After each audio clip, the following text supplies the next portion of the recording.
are you? And where are you going? What do you want?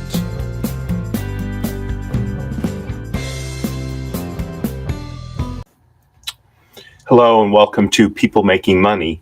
I'm your host, Kevin Bemmel, and I'm here every Wednesday at 10 a.m. Pacific time to talk about job hunting, starting and running a business, building wealth, the whole financial and economic side of our lives. So today is our monthly Economic Echoes, where I talk about the most recent economic data.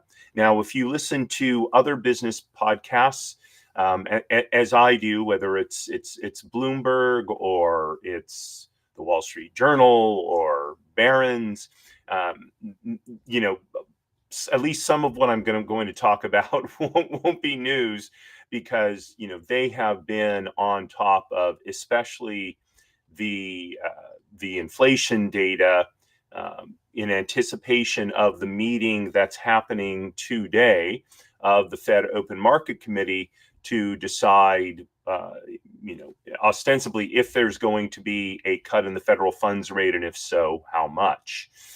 Nonetheless, what I find interesting about the conventional business press, or the legacy business press, or whatever you want to call it, is they're very much focused on the macro picture, i.e., what impact will interest rates have on the larger economy? What impact will tariffs have on the larger economy? Rarely do they drill down to how it's going to affect us as individuals, how it's going to affect those of us who have a family. And so that's really the intent here, is to start digging into those issues, because here's the reality. While having a more robust economy does in general help out everyone, the fact of the matter is, if an individual doesn't have a job, he's in a depression. I don't mean an emotional depression necessarily, but an economic depression, right? He has no income. And if he has a job, then the quality of that job will largely, or if someone has a business, how well that business is running will largely determine how they experience the economy. So for someone in this country who's making, let's say, over $500,000, so it's not that inflation doesn't affect them, but it really probably only affects them at the margins. So they can still afford to buy the food that they want to buy. They can buy the the clothes that they want to buy. So it doesn't affect someone at that income level, even if they have a family, because somebody's making $500,000 a year is within probably the top 3, 4, 5% of income earners in the United States. So how all inflation, for example, affects a person in that income range is much different from someone who makes, let's say, $45,000 a year. Now, that again, and even that is a generalized statement, because someone who makes $45,000 a year but lives a very modest lifestyle, inflation may not affect them either. So how we establish our individual economic lives very much determines how outside economic factors influence us. And so that's why I go through this data each month, because we need to make decisions about how we're going to handle our finances. And those decisions should be made with the proper amount of information so that we can make the best decisions possible. Okay, so with that is two more things I want to say. First of all, I should have started the show with this. Happy Constitution Day. So the U.S. Constitution was, I believe, ratified on September 17th. of what was it, 1789, I believe it is. So that would make it what, 236 years ago, roughly. So if you're not flying your American flag, today is a day when the American flag is flown. It isn't flown at half staff. That was just for one day for Charlie Kirk last week. And so I encourage you to put your flag out. And then the other thing I want to mention is, and now I've gone up on it. Okay, well, maybe it'll come back to me. But in any event, let's go ahead and dig into the data and start breaking it down. And as we always do, we're going to start with the Consumer Price Index, the CPI. And you can see here that the CPI in August, the data is always, of course, reported for the month that ended. For all urban consumers, rose 0.4% seasonally adjusted, or 2.9% over the preceding year. I realize I need to expand this for you. Okay, there you go. So now you can see the chart. So it went up 0.4% in August. And 2.9%. That's slightly higher than last month. Still not, particularly high. Although, if it were to continue at a 0.4% monthly rate, then we could very quickly see an inflation environment of 5% inflation, significantly higher than the Fed target rate of 2%. And just to put this in perspective, it's generally thought to be the case that very moderate inflation is best for the economy, as opposed to deflation or higher inflation. So that's why the Fed targets the 0.2% rate. Okay, and then of course from an investment perspective, in order for us to make a return on an investment, our return has to be higher than the rate of inflation, because if inflation is 2% a year, the value of our savings is dropping by 2% a year. So we have to be making a return of at least 2% a year in order just to maintain the value of our savings. Hopefully it'll be higher than that, 3%, 4%. So at least we're gaining some ground. Okay. All items less food and energy went up 3.1%. Again, this is, I think, just slightly up from last month. Food went up 3.2%. You can see energy barely budged at 0.2%. Right, energy has been one of the bright spots in terms of inflation. So let's drill down now. Let's take a look at food. So food at home went up 2.7%. Food away from home went up 3.9%, continuing a trend that food away from home is rising at a faster pace than food eaten at home. And if you follow any sort of finances advisors, a lot of them will tell you one of the best ways to save money and so that you can make investments is to eat at home. So I will tell you that rarely do I eat out.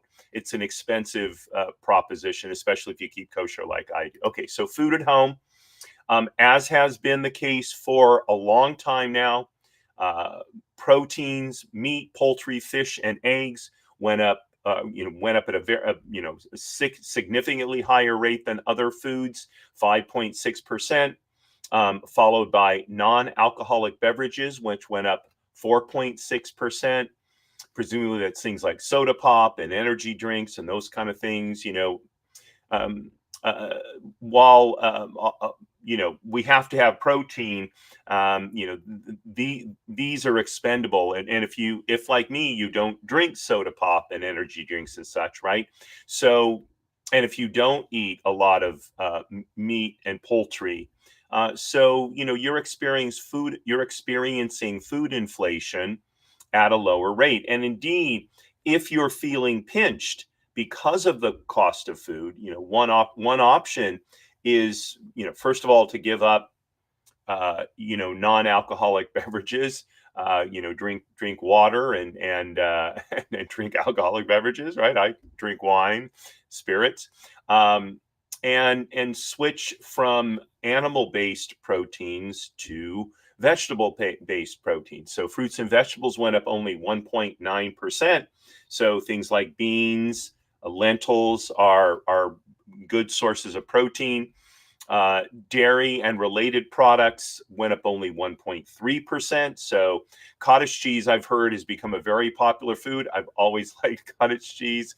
I put hot sauce on it. I know that sounds a little strange, but it's again, dairy products are also good sources of protein, and the rate at which their prices are increasing are much lower than others. Cereals and bakery goods went up only 1.1%, right? So not that you can replace cereals and bakery goods for proteins, but if you're eating, high fiber cereals and bakery products, so that's a good way to focus your diet, and it'll be less expensive. And then all other foods at home went up 1.5%. So you can really see that inflation for foods at home is really being driven by animal proteins and non-alcoholic beverages. Okay, so now let's look at energy. And again, continuing a months and months long trend, energy commodities are down over 6%, while energy services are up almost 8%. Okay. And so what we're seeing is energy commodities essentially offsetting energy services. Okay. So fuel oil went down just 0.5%. Okay. And now that's, I think, largely because we're still in the summer. It's still fairly warm across the country. As we head into fall and winter, we're likely to see fuel oil prices rise as people start heating their homes. Gasoline, on the other hand, dropped 6.6%. Okay. And this is good news, although it's typical for gasoline prices to drop as the summer ends. People go back to school, people aren't traveling as much. So, not too surprising. Doesn't seem to be a lot going on in the oil sector that might cause gasoline prices to rise. So, that's the good news. On the energy services side, so electricity up over 6%. This is, again, a months-long trend. And natural gas up almost 14%. Again, a months-long trend. So, if you have an all-electric home, excuse me, you're experiencing inflation at a lower rate than you do if you have a home that is partially gas powered. So my house, I have a gas cooktop, but an electric oven. I have a gas water heater, and I have a gas heating.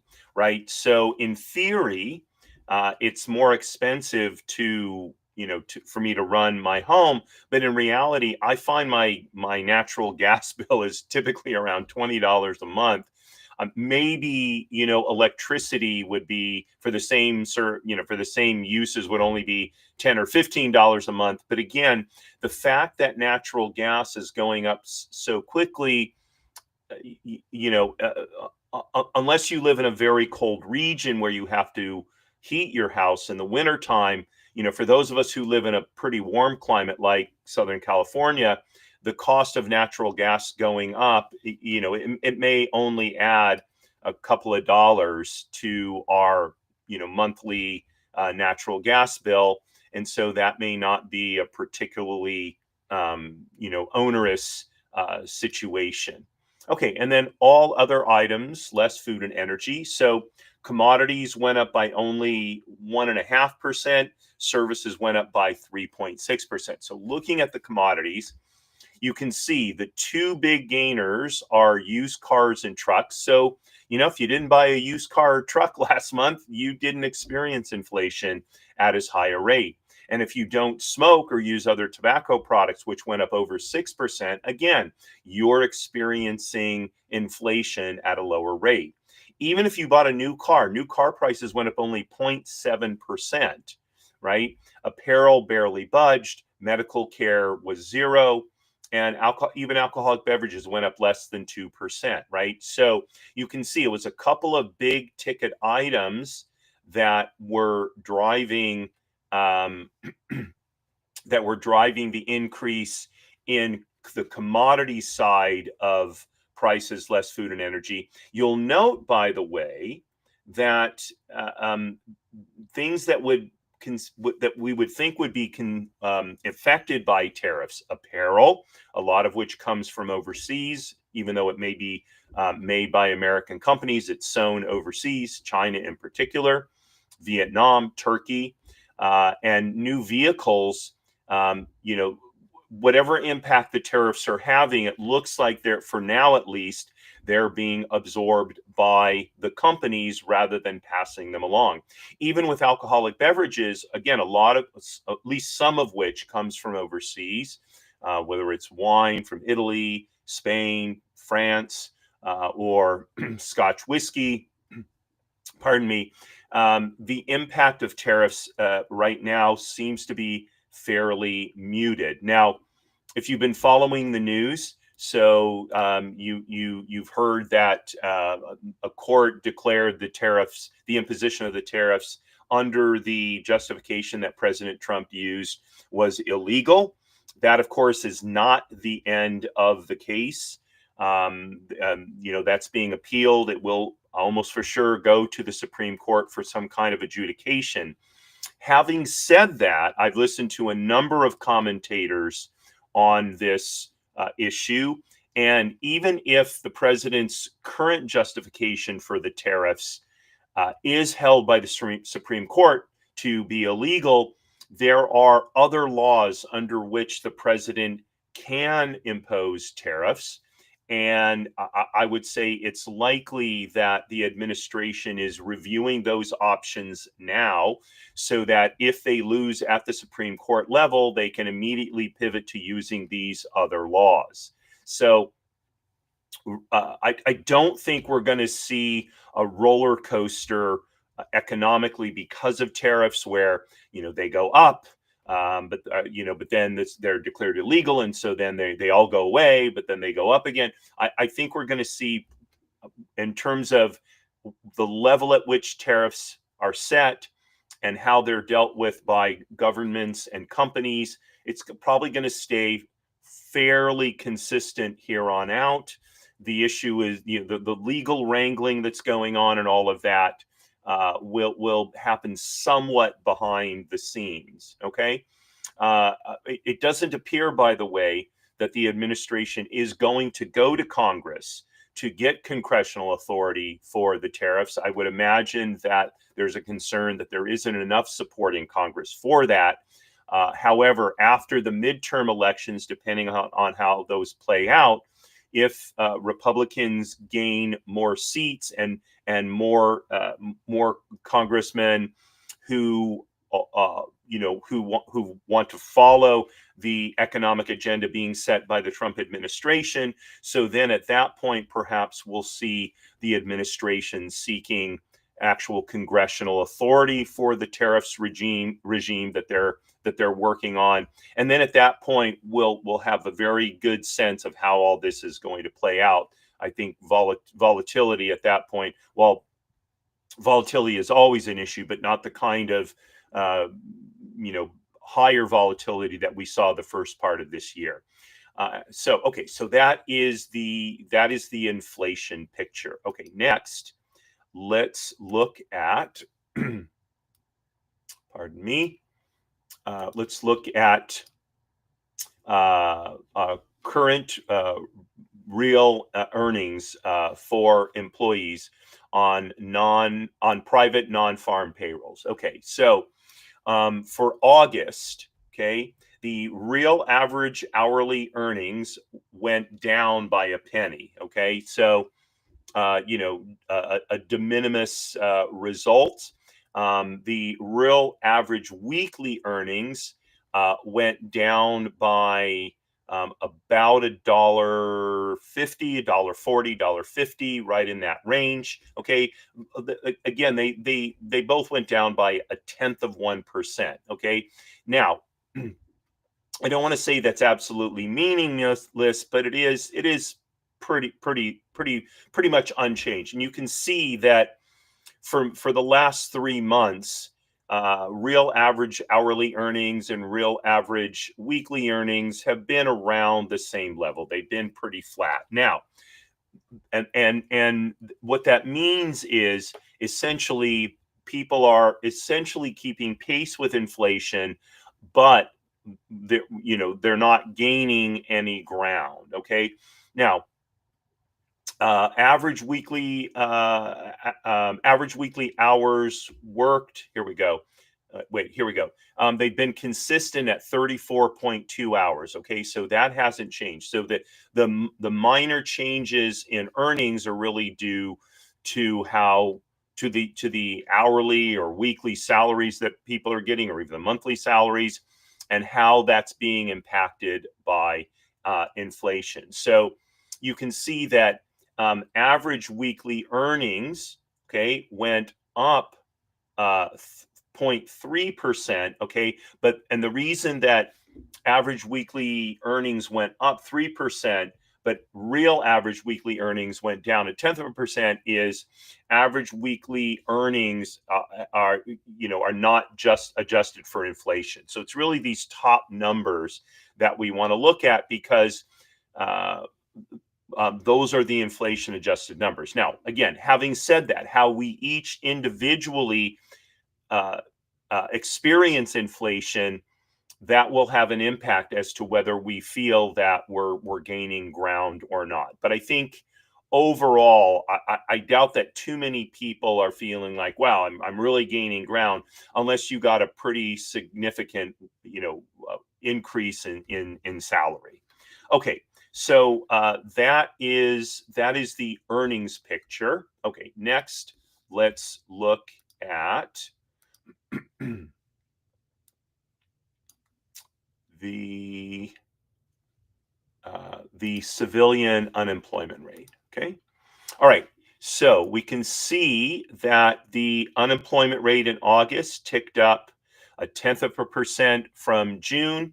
And if you've been listening to the mainstream business press, there's been a lot of discussion about weakness in employment. That really has to do more with the adjustments that are made to the employment figures. So the number of jobs created in the past 12 months was reduced by almost 1 million.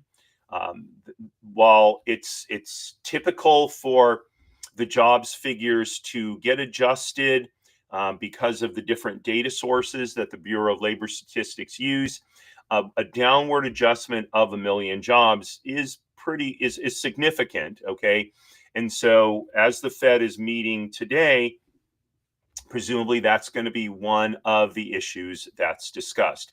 Having said that, what we've seen since, say, August of 2023 is the unemployment rate going up from 3.7% to 4.3%, so 0.6%. And from last year to this year, it was 4.2% August of last year, 4.3% now. So year over year, really the unemployment rate has not changed significantly, the overall unemployment rate. Okay, now let's compare that to men 20 years and over. Okay, their unemployment rate went up also 0.1% to 4.1%.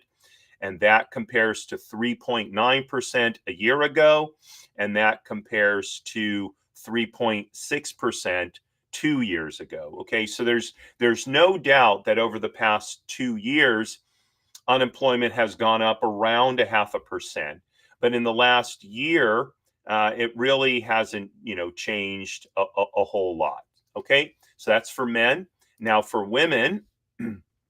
Okay, the unemployment rate in August was at 3.8%, also up 0.1% from July.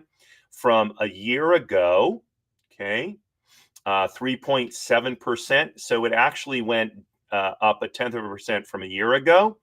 And from 2 years ago, it went up, 0.4%. So employment among women has stayed more consistent. Now, again, we always have to set this against the labor force participation rates.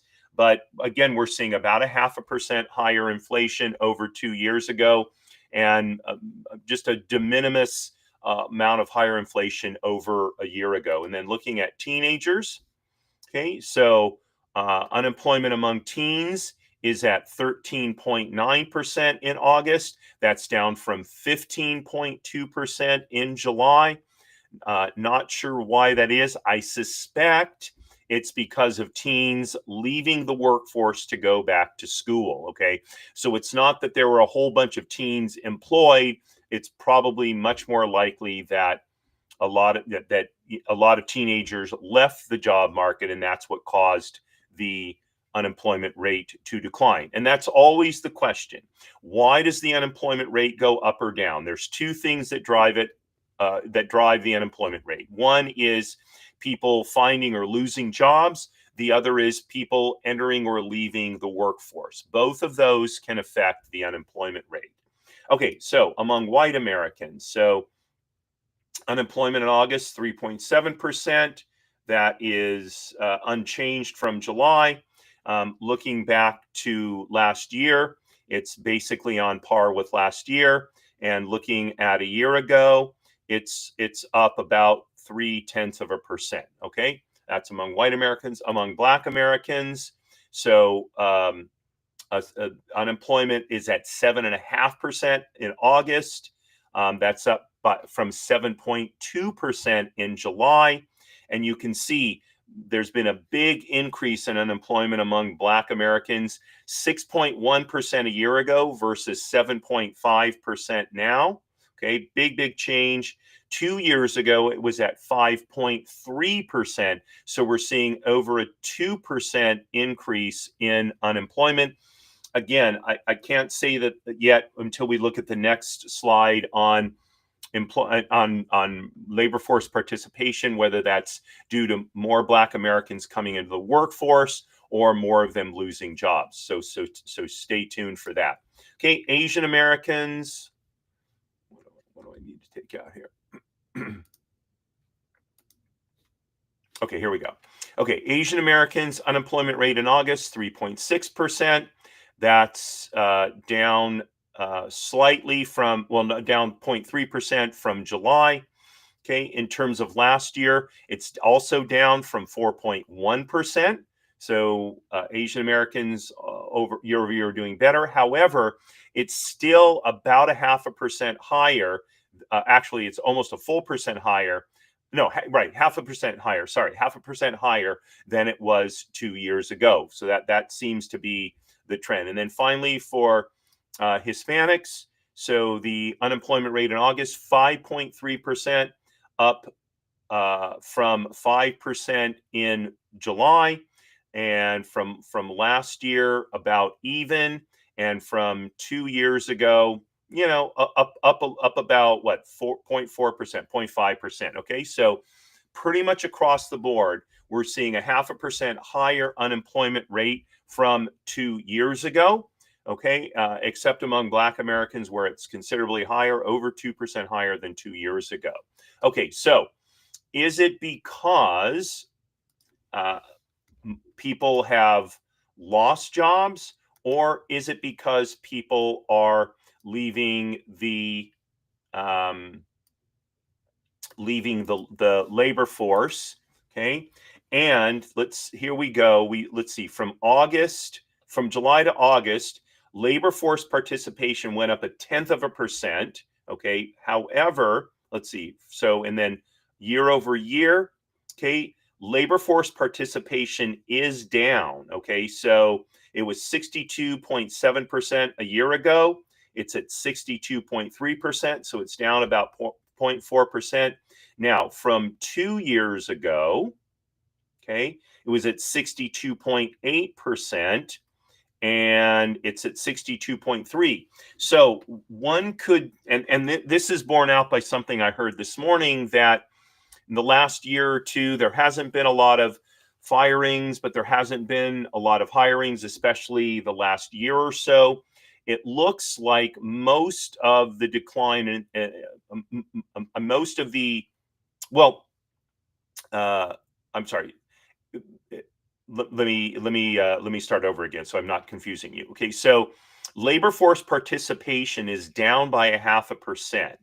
So if labor force participation declines, the unemployment rate should decline as well. So it's down 0.5% from 2 years ago, 62.8 to 62.3.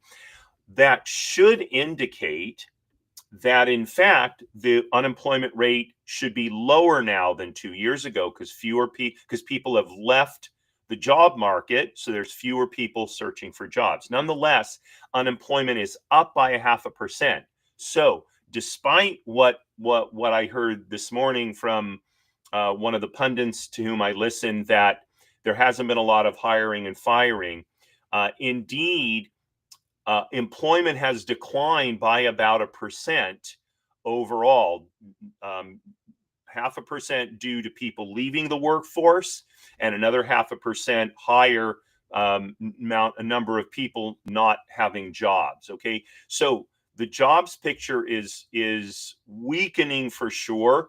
This is what has been discussed in the press, in the business press, for the last month for sure, month or two. Okay, and this is why people are expecting the Fed to drop interest rates by at least 0.25%, perhaps 0.5%. Okay, looking at men 20 and over, labor force participation rate 70.4%, up from 70%, so it went up 0.5%.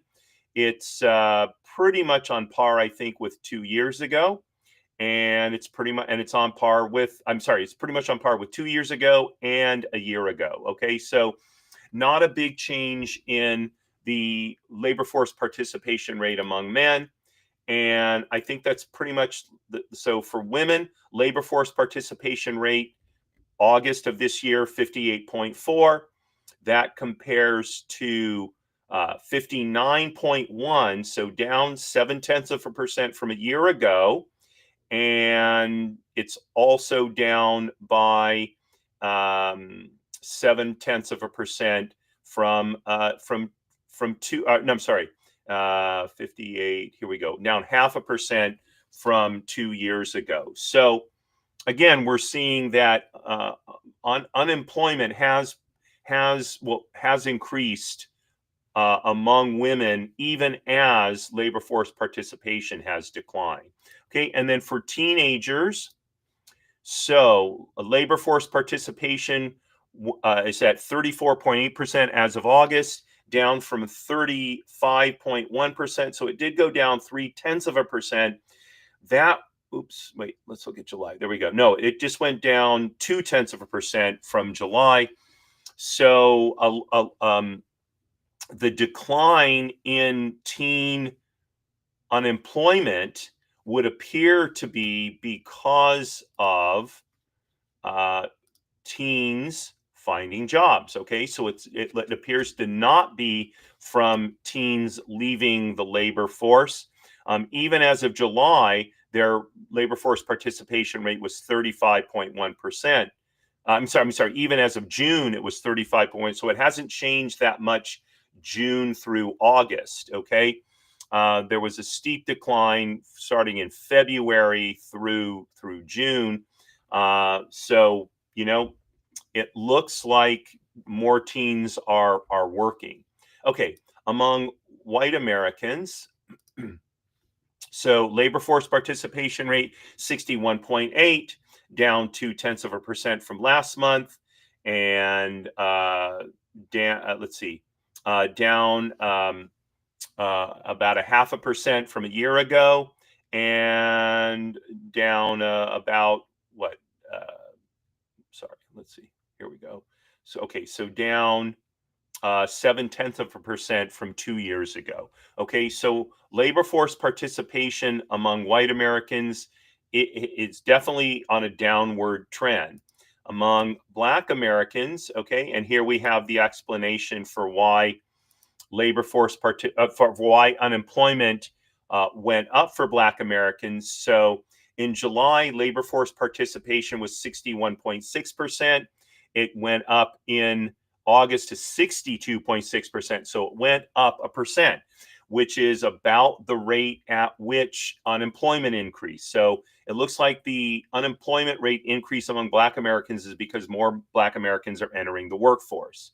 Okay, from a year ago, though, the labor force participation rate among Black Americans a year ago was 62.7%. Now it's 62.6, so it's about flat. And from 2 years ago, it's on par. So what we're seeing, by the way, is a recovery from earlier this year when labor force participation rates among Blacks dropped pretty significantly, going from February to June, basically. Okay, so there was a lot of turmoil in the economy in the first part of this year that caused people, it looks like, to leave the labor force, and now it looks like those people are coming back. Okay, among Asian Americans, so kind of a reverse trend. Okay, Asian Americans, their labor force participation rate in August, 65%, almost unchanged from July. But you can see they hit a high of 65.8% in March of this year, right? And then for a year ago, they were at 65.3 versus 65, so down slightly. And from 2 years ago, 65.5, again, just down 0.5%. So for whatever reason, white and Black Americans left the workforce earlier this year, whereas Asian Americans joined it, kind of stayed in it for longer, and they had a shorter downward trend in labor force participation. And then finally, for Hispanic Americans, labor force participation in August, 67%. Up slightly from July. No, July. I'm sorry, on par with July. And let's see, from a year ago, 67.8%. So it is down by 0.8% from a year ago, and it's roughly on par with 2 years ago, interestingly enough. So a little bit of counter trends among Asian and Hispanic Americans.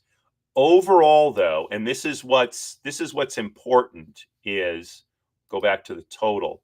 You can see that labor force participation remains below historic trends. Okay, so they haven't been, they hit kind of the same level back in 2015 and sort of stayed there until COVID. They dropped, of course, significantly during COVID. They've recovered to almost pre-COVID levels, but they're not recovering to the same level that they were 20 years ago. So this is a long-term trend in reduction of labor force participation, and we're going to see this. You can see it's among all cohorts. Okay. Okay. Less so among Black Americans and Asian Americans, but overall, the trend is toward people leaving the labor force. Part of that, I think, is due to the aging of our population. People are retiring with the intent not to work any longer.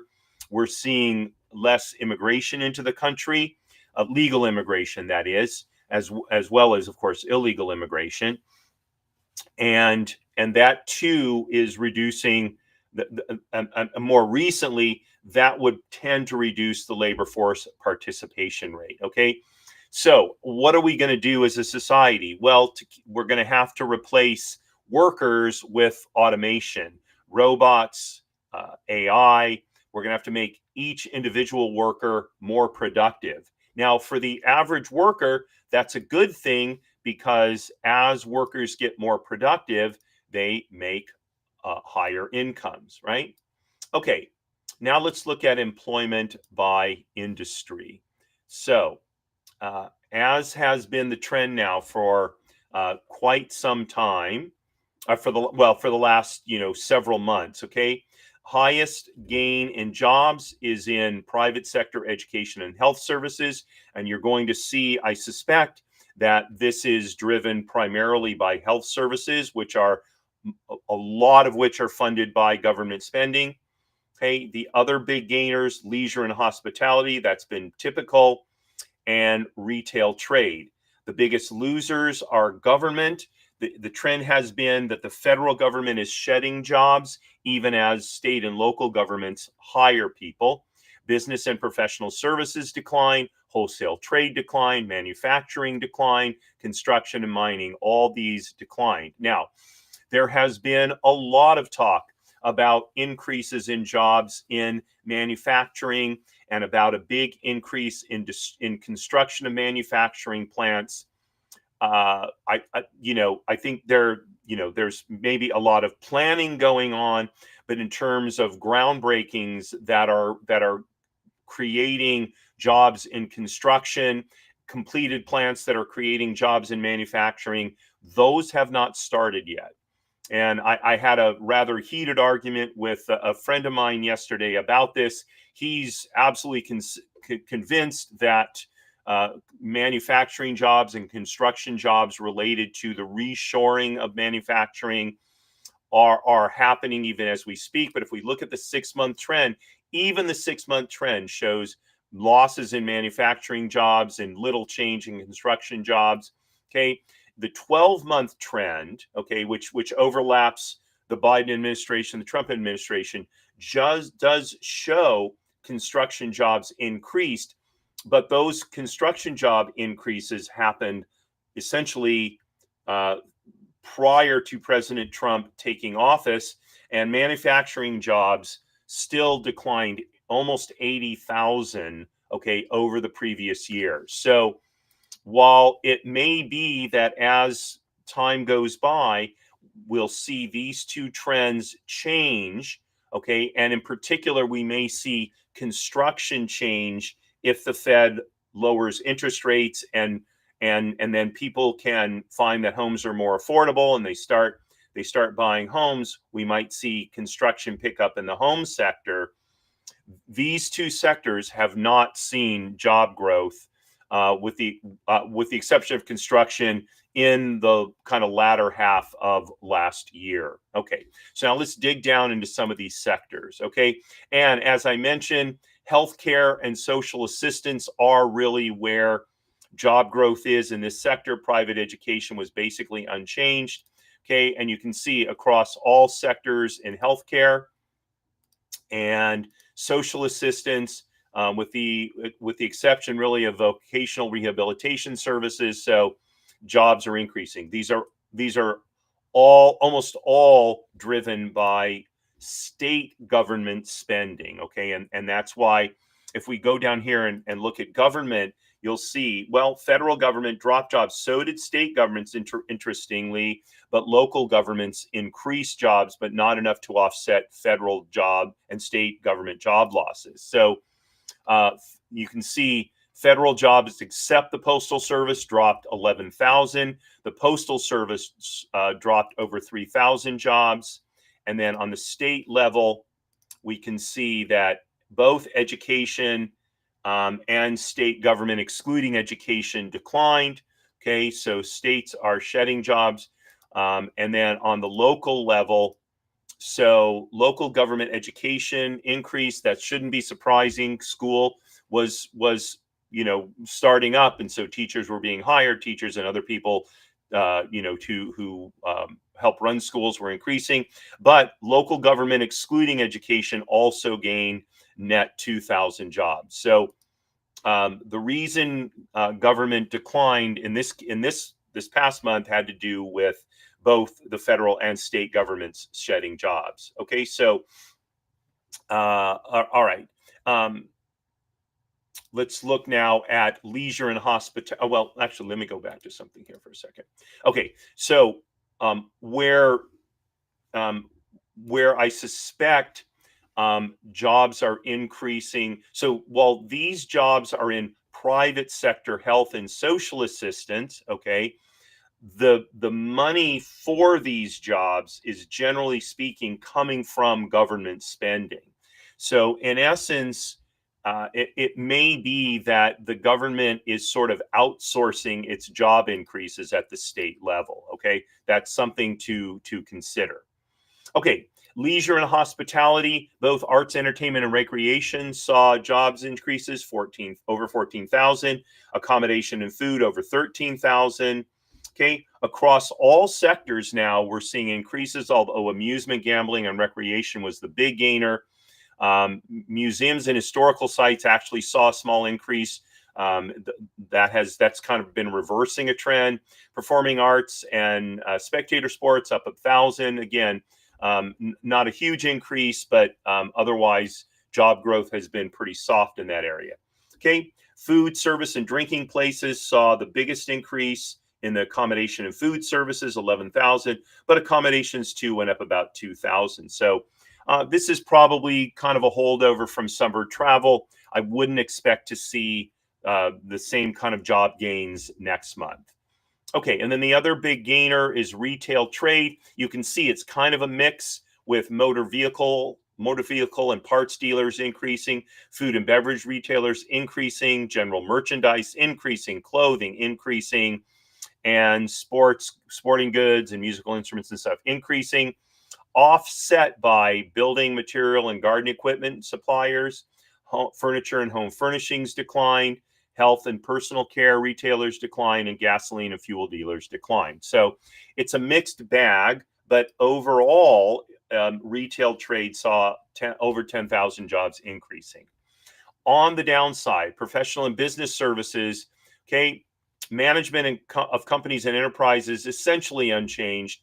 Professional, scientific, and technical services lost over 3,000 jobs, and administrative and support and waste management services lost over 13,000 jobs. And it's not the waste management that's decreasing; it's the administrative and support services. This is, I suspect, largely driven by the more robust adoption of the use of AI. So I know in my own business, I don't have an assistant. My assistant is ChatGPT and Claude and Perplexity. They allow me to be much more productive than I think I would be if I had an actual person as a personal assistant. Okay, and then the other big loser, professional, scientific, and technical services. So computer system and design and related services dropped. Architectural engineering services dropped. That's in line with construction dropping. Scientific research and development services dropped. This could very well be to the pullback on research spending by the federal government to universities. Again, if you've been following the news, there's been hundreds of millions, in some cases of billions of dollars in research funding withdrawn. There are legal fights over that. Again, like these other legal fights, probably going to go to the Supreme Court. So we don't know how that's going to play out yet. On the other hand, management, scientific, and technical consulting services up. That's the only real big gainer. Advertising and PR up almost 1,000. Tax, accounting, and tax preparation up about 700. So you can see who the three big losers, one gainer. And that's why net business services are down. Okay, manufacturing is also down. So durable goods manufacturing way down, non-durable goods up 7,000, right? And non-durable goods, so transportation, equipment, and manufacturing down by over 14,000. Most other sectors are down. The only gainers are fabricated metal products, machinery manufacturing up slightly, and electrical equipment and appliances up slightly. So the manufacturing jobs picture's not real strong. Non-durable goods manufacturing is led by food, textiles, chemical manufacturing, and plastics and rubber. Okay, and then other things are down: textile mills, apparel, paper, printing, etc. Now, in terms of the reshoring of manufacturing, so, one area, for example, in theory, would be apparel manufacturing. So, places like Vietnam where t-shirts are made. The problem is, in order to bring that kind of low wage work back to the United States, there's going to have to be a tremendous amount of automation in order to not create a situation where the cost of those goods go up so much because of the higher labor costs that people won't buy them, right? And so here is sort of the dilemma, if you wish, with respect to increasing manufacturing jobs.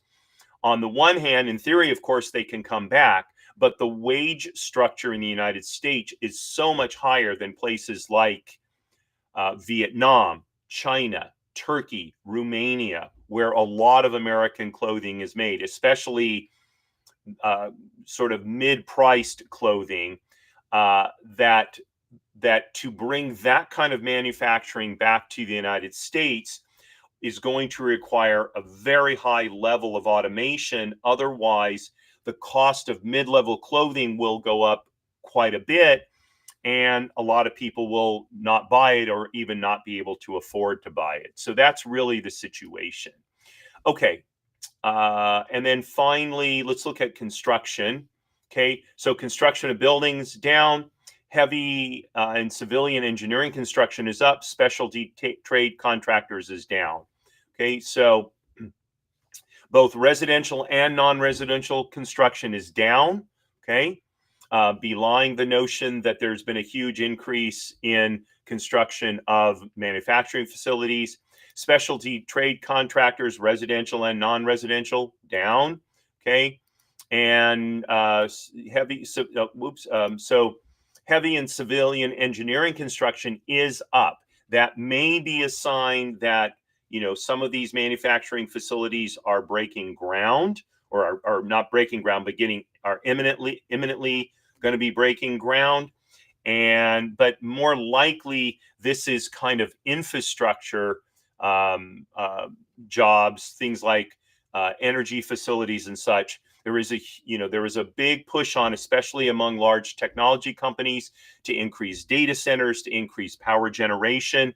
Much more likely that this is in those areas, as opposed to setting the stage for the construction of manufacturing facilities.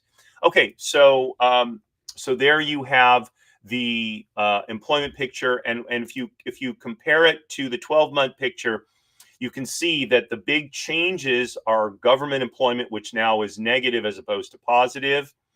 And then construction was up, but now it's down. Looking at the 1-month picture to the 6-month picture, right, pretty much on trend. Okay, so what we've seen for the last 6 months, the last 3 months, you can see it's widening as we go from 6 to 3 to 1 month. So these are the areas, these are the trends. We'll have to see if they change down the road. Okay, and gosh, we're getting a little bit short on time here. So, okay, let's look real quickly at housing. So median home price here in California, it went up just about a 1% year over year. Median days on market went up by 14% year over year. Number of homes sold declined 5%. Okay, and you can see the housing supply has been pretty flat since May. Now it's starting to trend down. Okay, and this is in California, and California housing demand is also trending down. Now you can look at this. All these links will be in the show notes. You can find these same charts for any area that in which you're interested. I use California just because that's where I'm at. Okay, but you can look at median home prices. Let's look at another one real quickly. I always look at Omaha, Nebraska. Okay, so Omaha, Nebraska, home prices are up 4.4% year over year. Number of homes sold down almost 11%. Median days on market up 5, but only 18 days. So the the Omaha housing market has been, on a gentle upswing, and in some ways is stronger than California. Okay, and you can see how hot is the market. It's at an 86, right? So it's a pretty hot market, um, and that's due to people are coming to Omaha from other places. Okay. All right. So I'm just going to look at those two markets this month, so we can get on to the next, which is looking at rents real quickly. Here we go. Okay. So rental market trends. So median rents in Los Angeles.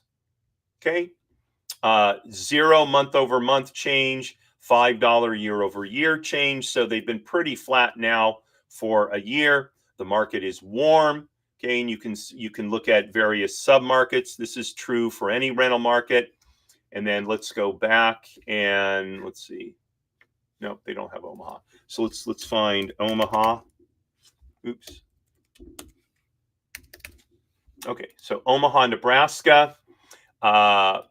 It's gone down $65 month over month, but still the year-long trend is up $70. So the Omaha market has been stronger. Now they're saying the market is cool. Of course, that's because of the recent decline.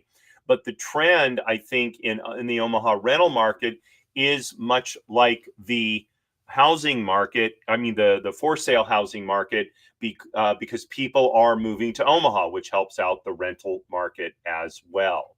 Okay, so again, the links will be in the show notes. You can check out whatever type of whichever market you want, and you can look at, here's the different types of units, and I'm sorry, the different size of units, the different types of units. So that's all available for you to explore. Okay, finally, I want to take a look just real quickly at the Michigan Consumer Sentiments, Michigan Survey of Consumers.